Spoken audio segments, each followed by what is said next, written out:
thought I was safe. I thought I was safe. And yes, I am mad at myself because I could not get off the table. Shanair Hogan talks about surviving a sex crime in an exam room at her local urgent care facility. We offered her anonymity, but she said she wants to be seen and heard. I can't carry that. I have 2 daughters that I have to raise, a 25-year-old and a 5-year-old. I have cousins, I have nieces, I have sisters. Last March, Hogan was getting a pelvic exam at AG Urgent Care in Bushwick by a physician's assistant named Cecil Dollison. You see his name there in the New York State court system database.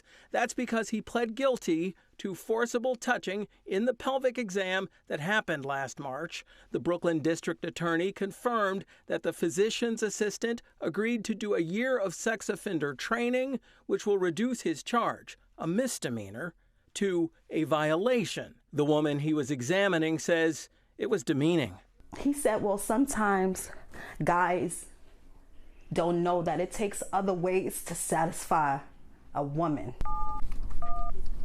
We got on the phone. Dollison's attorney, John Michael Rodriguez, would not go on camera, but said Dollison, who's 72 years old, is an honorably discharged Army veteran with no prior allegations, who's provided medical services to underserved communities for 40 years.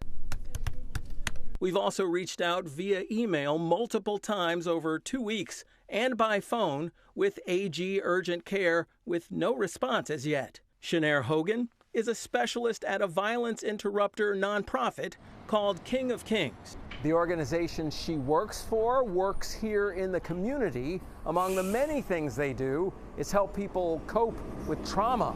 So that others could then learn from it and say, you know what, if it happened to her, it happened to me, she spoke about it, I should speak about it too. Dollison's business card was at the front desk at AG Urgent Care when we first started looking into this story earlier this month, but they wouldn't confirm if he's still working there. Whether or not he's still practicing, Shanair Hogan says she chose to fight her fears and report the crime against her. But then I was scared, like if he could have did that to me, what could he have done more? James Ford, Pix 11 News.